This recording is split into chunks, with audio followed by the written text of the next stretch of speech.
All right, let's talk about eliminating behavior and participation grades in your gradebook.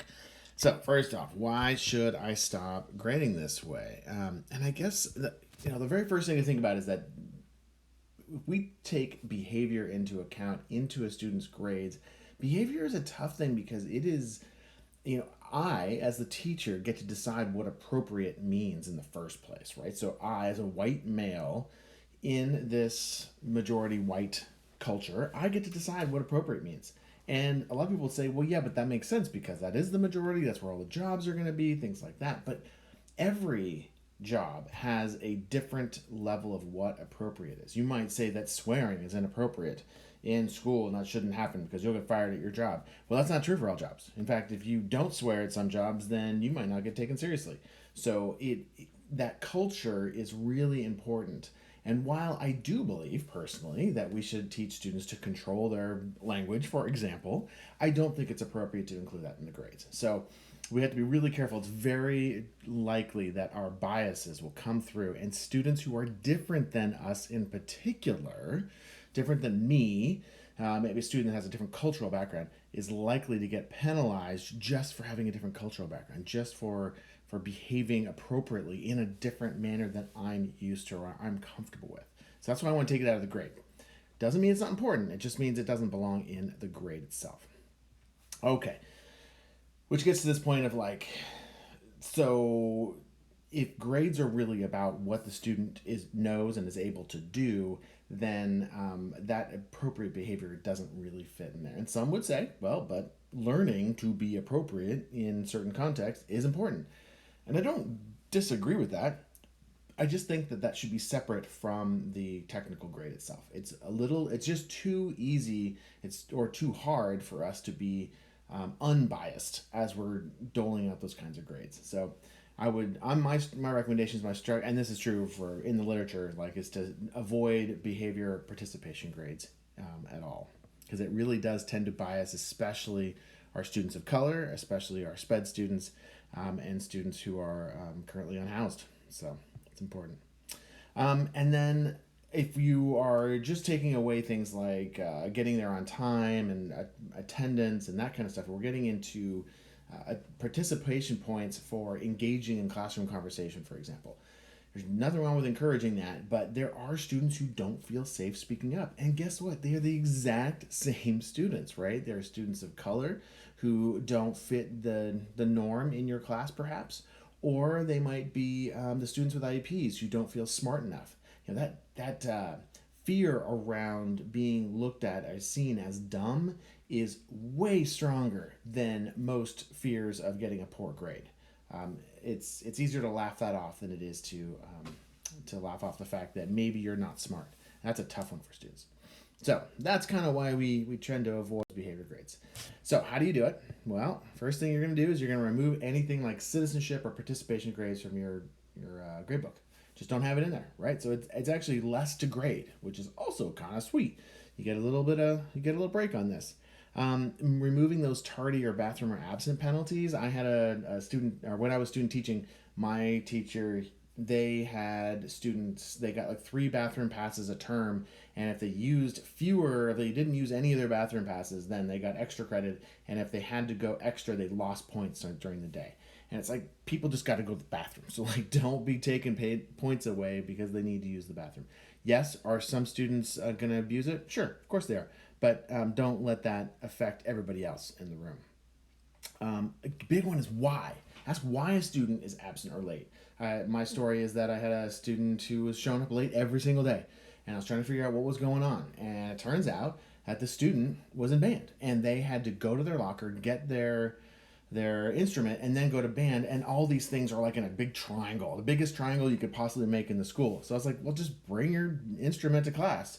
And he did that, and he was never late again. So it was like no big deal. It was an easy fix. Not always easy fix, but that particular one was. So just ask questions, right? And see what might be going on, and maybe there's another solution, because often there is.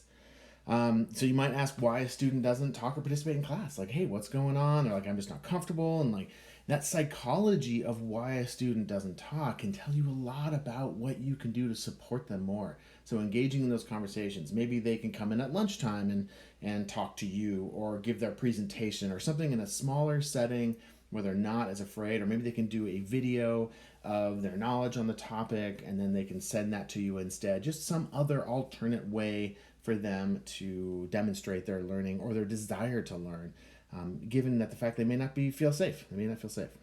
Important.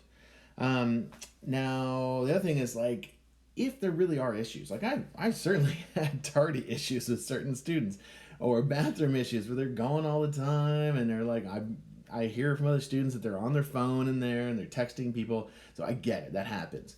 But pick an appropriate response to that, not one like, well, you're just going to lose points.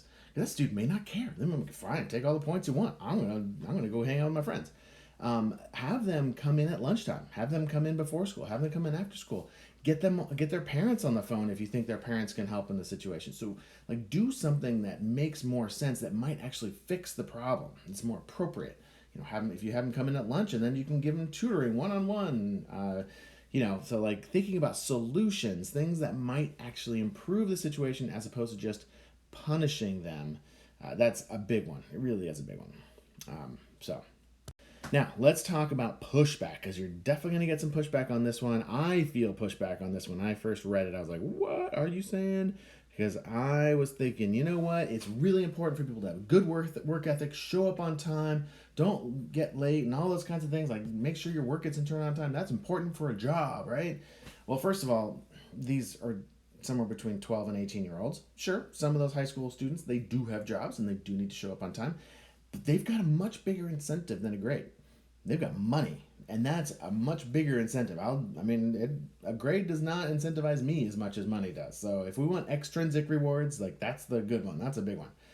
But the reality is, how many teachers do you know that have not shown up to work on time, quote unquote, on time, their career, and nothing's ever happened, right? Well, because that's a part of our job, is you don't actually have to show up on time. Maybe the teacher stays up late, whatever, it doesn't matter. They stay after school, it doesn't matter. But they need to get that work done, sure. Now, what about meeting deadlines? How many times have you or your colleagues not turned their grades in on time? I've done it multiple times over my career, and I've never gotten fired. I've never even had a conversation with my principal. Those teachers who do it on a regular basis, or they have it considered an issue, then they sit down with the principal and they figure it out, right? They go through and they make a problem solving action plan, and they figure out some way that it can work for everybody. It's much easier to fix the solution than it is to try to hire somebody new. People don't like firing their employees if they can get away with it. All right, but grades are such a great motivator, and they are for some students, right? For some students, they are a great motivator, and they do keep them on task, and they do help them to prioritize things like that. But remember that motivation by punishment is a very stressful situation. I certainly remember I watched my son go through this in high school for himself, like how he was really wanted to get good grades, but it was very stressful on him, and it really caused a lot of anxiety. And so that may be true, but it's not necessarily the best way to motivate. Intrinsic motivation is always the best. Harder to do, but must the best one. So I wanted to reward effort, right? Being a good employee, I totally get that too. I graded that way a lot myself. But the reality is that effort is just a way to kind of pump up a grade, and the student often kind of feels it and knows it. Like, yeah, I work hard, but I actually don't know what I'm doing, and so I don't feel very good. So instead of focusing on the effort, focusing on the outcomes and what do we need to do to change that effort so that you do get good outcomes. Because ultimately, we want them to be able to learn. Like, that's a really important thing. Yeah. And being a good employee. And that kind of being a good employee piece, you can definitely put in the comments section of the report card, right? So like, this is a great student having class, they're super helpful. All those things are awesome. And then the last one is, this does sound like it takes more time. Some pieces will take more time, some pieces will take less time. So my figuring is that it will about net zero on these. So, you'll be grading a little bit less because there's fewer things to put in the grade book, literally. But yes, it may take a few more extra conversations, but hopefully it'll be better. All right. As usual, the reflection questions here. Pick a few of them right in the